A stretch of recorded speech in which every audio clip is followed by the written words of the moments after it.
Nuestra intención en la presente sesión es abordar la vida cotidiana en los reinos hispánicos durante los siglos XVI y XVII. Nos apoyamos en dos escritores que retrataron la misma, de manera genial, Cervantes y Lope de Vega. Por lo dilatado de la extensión, nos hemos visto obligados a distribuirlo en dos partes. En esta primera entrega la iniciamos haciendo hincapié en el apogeo espiritual e intelectual entre 1550 y 1650, el siglo de oro, de la mano de Pierre Vilar. Seguidamente comentamos el analfabetismo de la época, explicación del mayor éxito de un autor teatral como Lope frente a un escritor de novelas como Cervantes. Explicamos cómo eran los corrales de comedias en los que se daban cita la totalidad de los estamentos sociales, juntos pero sin mezclarse. Para terminar, recogemos retazos de las biografías de ambos autores, mujeriego uno y supuestamente homosexual el otro, para interpretar sus obras y los temas que trataron desde sus experiencias vitales. Empezamos.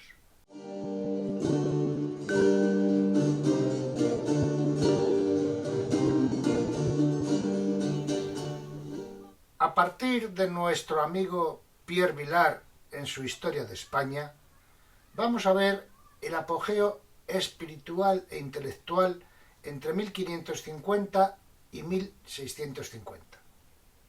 Son los 100 años considerados el siglo de oro. En materia de economía, la decadencia inspirará las especulaciones de una élite, pero no ahoga la vitalidad popular. Las psicologías ingenuas, pero llenas de vida, libertad, honor, moral de cristianos viejos, son capaces de oponerse violentamente a la tiranía señorial y de apelar al rey contra las injusticias locales. Con genios como Lope de Vega, Cervantes o Velázquez, será posible una síntesis entre esas tradiciones nacionales profundas y los grandes impulsos místicos e intelectuales. Con Lope de Vega, añade Vilar, el puro lirismo, la intriga oculta o convencional, las afirmaciones doctrinales, religiosas o patrióticas son casi revolucionarias. Cuando en Fuenteovejuna o Peribáñez exaltan la resistencia a la tiranía. La vida de Cervantes es una síntesis española. Soldado en Lepanto, cautivo de los moros, liberado por una cofradía, funcionario más o menos escrupuloso del rey, católico fiel, pero de dudoso conformismo, puesto que también era hijo del Renacimiento, medita sobre su país y su tiempo. Las oposiciones adquieren vida. Quijote, Sancho, idea, realidad, individuo, sociedad concreta. Como Cervantes posee el genio cómico, esto hace reír. Como tienen sentido los matices, las oposiciones resultan aquí con penetraciones. Como tiene sentido universal, el cuento es filosófico, es locura, pero solamente por anacronismo. Símbolo de Felipe II y de una España que desde entonces es ineficaz e inadaptada, la armadura del Quijote, negativa del aburguesamiento, es la chaqueta de Charlot, negativa de la proletarización, giros históricos, obras eternas. Vamos a abordar ahora algo que siempre en la historia de los reinos hispánicos y de España hay que tener en cuenta hasta muy mediado el siglo XX. Me refiero al analfabetismo. En los siglos XVI y XVII no existía ninguna ley general en los reinos hispánicos que regulara la enseñanza. Esta no llegará hasta 1857 con la conocida como Ley Moyano. No tenemos estadísticas generales, pero sí datos sueltos y elocuentes. En las comedias de Lope, cuando un labriego sabe leer y escribir, es admirado por sus compañeros. Un estudio sobre la alfabetización de la población cristiano vieja en las provincias de Ávila y Segovia, basado en escrituras públicas y en los que en las mismas consta que no saben firmar y ponen una cruz, que contiene una relación por profesiones, refleja que entre labriegos y hortelanos ninguno sabía escribir. Entre los alfabetizados al 100% o que lo rozan están escribanos, mayordomos, procurador solicitador, boticario, herrero, mercader y plotero. Rondan el 50% los tenderos, herreros, mesoneros, sastres y criados. Las profesiones mayoritarias en los siglos XVI y XVII, las que se imponen a otros sectores, son las relacionadas con la agricultura y el sector agropecuario. En una sociedad, sobre todo la urbana, que goza de una cierta prosperidad económica, aunque se diga entre comillas, pero que no sabe leer ni escribir, tiene todo el sentido del mundo que triunfara el teatro. Era una forma de entretenimiento. Y el teatro se representaba en las llamadas corrales de comedias. Era en el patio interior de una manzana. El escenario no tenía telón de boca y las decoraciones eran tan rudimentarias que los actores tenían que aludir constantemente al lugar en el que se hallaban.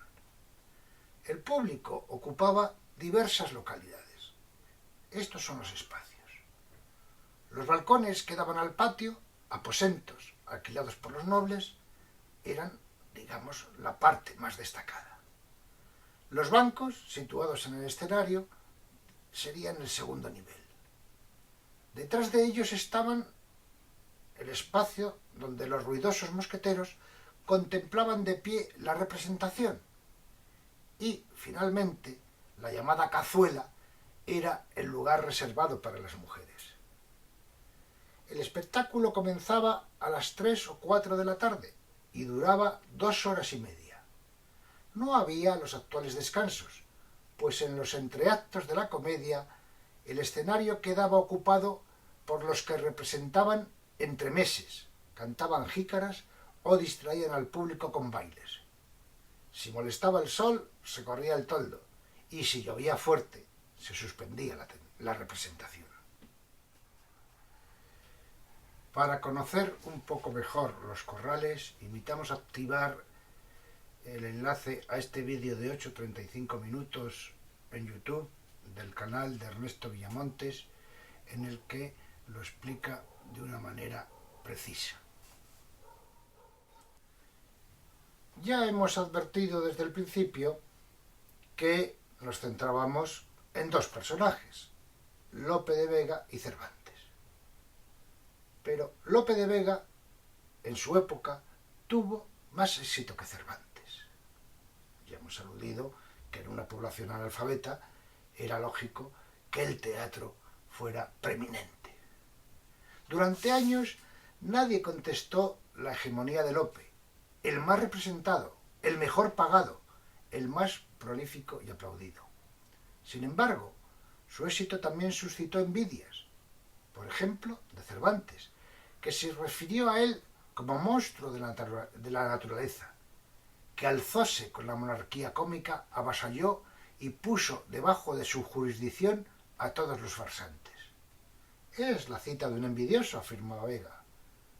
A Cervantes le habría gustado ser Lope, cuyas obras se vendían muy caras. Lope era un hombre muy rico, que cobraba 500 reales por pieza, mientras que Cervantes era un fracasado, aunque hoy, también por sus piezas teatrales, es considerado un gran dramaturgo. En su época nadie le hacía caso. Caso de Lope. Al teatro, corral de comedias en aquella época, se acudía muy a menudo y cada vez que se entraba había que pagar la entrada. Las obras se representaban 2 o 3 días, que era el plazo de visionado para todos los posibles espectadores. Después era necesario poner una nueva, y ello obligaba a los autores a una producción casi continua. Caso de Cervantes. Aunque el nivel de analfabetismo era menor en las ciudades que en el campo, este normalmente podía afectar al 50% de la población. Leer libros era una empresa al alcance de muy pocos. Primero, porque era necesario estar formado más allá de lo que podríamos considerar conocimientos básicos de lectura y escritura. Y en segundo lugar, porque resultaban muy caros. Algunos apuntes sobre la vida de Lope de Vega. Félix Lope de Vega y Carpio, Madrid 1562, Madrid, falleció en 1635, estudió en los jesuitas de Madrid, 1574, y cursó estudios universitarios en Alcalá, 1576, aunque no consiguió el grado de bachiller. Debido a la composición de unos libelos difamatorios contra la comedianta Elena Osoria, Filis y su familia, por desengaños amorosos, Lope de Vega fue desterrado de la corte entre 1588 y 1595. No fue este el único proceso en el que se vio envuelto. En 1596, después de haber sido indultado en 1595 del destierro, fue procesado por amancebamiento con Antonia de Trillo. Estuvo enrolado al menos en 2 expediciones militares. Una fue la que conquistó la isla Terceira en las Azores, 1583, al mando de don Álvaro de Bazán, y la otra en la Armada Invencible. Fue secretario de varios personajes importantes, como el Marqués de Malpica o el Duque de Alba, y a partir de 1605 estuvo al servicio del Duque de Sesa, relación sustentada por una amistad mutua. Lope se casó 2 veces, primero con Isabel de Urbina, llamada Belisa en sus versos, con la que contrajo matrimonio por poderes tras haberla raptado antes de salir desterrado de Madrid, y después con Juana de Guardo en 1598. Algunos apuntes más sobre la vida de Lope. Amó a tantas que fue desterrado 8 años de Madrid. Perpetró el secuestro consentido de una de sus amadas antes de marcharse. Fue padre de hijos legítimos e ilegítimos, al menos 12 reconocidos con 3 mujeres distintas. Se casó, ya lo hemos comentado, 2 veces, una por poderes, y engañó a todas, y hasta se hizo sacerdote para calmar, sin éxito, sus pasiones, y sobre todo para garantizarse la vejez. La vida amorosa de Lope supera con mucho la de cualquiera que pueda aparecer hoy, en pleno siglo XXI, en las revistas del corazón. Les aconsejo visitar físicamente, y si no, a través de su web, la Casa Museo de Lope de Vega, aquí en Madrid. La vida de Lope estuvo llena de aventuras, líos amorosos y viajes. Tan llena estuvo su vida que nos preguntamos cuándo tenía tiempo para escribir todo lo que escribió. Escribió mucho, 2000 obras, que no tiene igual en la literatura española. De estas, solo 430 han llegado a nosotras. Entre ellas hay clásicos como Fuentevejuna, El mejor alcalde del rey, y Peribáñez o El comendador de Ocaña. También escribió poemas, épica y romances en prosa, además de obras religiosas. En alguna de estas obras vemos importantes elementos sociales y políticos. Fuentevejuna estaba basada en un hecho real que implicaba una insurrección popular, y Peribáñez o el Comendador de Ocaña ilustra la tiranía de las relaciones feudales en la España rural. Aquí la gente corriente es presentada en estado de rebelión permanente contra los señores feudales, pero la monarquía es presentada como el aliado y defensor de la población. En otras palabras, tenemos aquí una expresión literaria del concepto del absolutismo, la monarquía absolutista española. Como en todas partes, aumentó su poder a expensas de la nobleza, equilibrándose entre las clases. Esta es una referencia de Alan Walsh, que es un historiador marxista y ha hecho esta interpretación desde esta corriente de pensamiento. Breve reseña de la biografía de Miguel de Cervantes. Miguel de Cervantes Saavedra nació el 29 de septiembre de 1547 en Alcalá de Henares. Sus padres fueron el cirujano Rodrigo Cervantes Saavedra y doña Leonor Cortinas. Estudió gramática en Madrid hasta que en 1569 se hizo soldado y viajó a Italia con las tropas castellanas. En 1571 luchó contra los turcos en la batalla de Lepanto.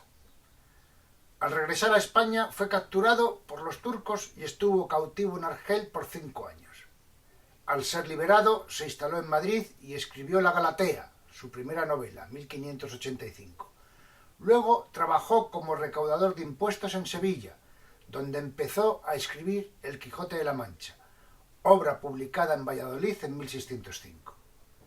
En 1613 publicó sus novelas ejemplares y en 1615 publicó la segunda parte del Quijote de la Mancha. Murió en Madrid el 22 de abril de 1616. Supuesta homosexualidad de Cervantes. Asunto controvertido y no tratado hasta 1972, en que es abordado por autores no españoles y después por el dramaturgo Fernando Arrabal en su obra Un esclavo llamado Cervantes, Espasacalpe, 1996, que incide en el tema desde su admiración por el autor del Quijote y critica a los cervantistas defensores de lo ejemplarizante y lo heroico. Para aquellos interesados en saber un poco más de lo poco que se sabe, aconsejamos leer la entrada de Daniel Eisenberg, hispanista estadounidense, director de la revista Cervantes de la Society of America y vicedecano del Excelsior College de Nueva York. Américo Castro, catedrático de literatura, del que ya hemos hecho en estas sesiones algún comentario por su polémica con Claudio Sánchez Albornoz sobre la idea de España, escribió en 1925 una obra muy fundamental sobre el pensamiento de Cervantes. Lo analiza de manera minuciosa. Castro advierte sobre la pobreza de los estudios sobre el pensamiento de Cervantes, incluido el que realizó Menéndez Pelayo, que de alguna manera destacan su genialidad, la inspiración desbordante, podríamos decir, de Cervantes, sin tener en cuenta, dice Américo Castro, el contexto de su vida, sus dotes de observación y la elegancia con la que sortea vicisitudes de una formación humanista renacentista en su juventud en Italia, en el clima represivo de la Contrarreforma, barroco en su madurez, que aborda con una nueva técnica narrativa en la que las ideas más polémicas para su tiempo las pone en boca, en palabras de un loco, que es el caso de Don Quijote. Destaca, igualmente, aunque es muy difícil sintetizarlo en unas pocas líneas, la complicada situación en la que se viven los reinos hispánicos en la Contrarreforma. Cervantes, dice, recurre a la hipocresía para encubrir hábilmente su pensamiento íntimo. En el prólogo del Quijote puede leerse: si por algún modo alcanzara que la lección de estas novelas pudiera inducir a quien las leyera algún mal deseo o pensamiento, antes me cortara la mano con la que las escribí que sacarlas en público. Mi edad no está ya para burlarse con la otra vida. Achaca al que lo lea las malas intenciones. En La española inglesa, que es una obra en la que la parte de la acción transcurre en Inglaterra, tierra de herejes, hay que tomar precauciones. Y entonces él, con su hipocresía, señala a Castro, dice: quiso la buena suerte que todos los de la casa de Clotaldo eran católicos secretos. Américo Castro concluye que, aunque tuvo que disimularlo, Cervantes fue una de las más espléndidas floraciones del humanismo renacentista, en la línea de Erasmo. Les agradezco su atención. Hemos rascado un poco en la sociedad hispánica de los siglos XVI y XVII desde dos personalidades contrapuestas, Cervantes y Lope de Vega. En la próxima sesión, segunda de esta entrega, de la mano de Cervantes, recorreremos el punto de vista de la sociedad cristiana sobre los moriscos, el retrato de la época con sus contradicciones de transición del feudalismo a un incipiente capitalismo, manda don dinero, así como la visión cervantina de Barcelona y Sevilla, para concluir con un breve análisis de la estructura social en aquellos años.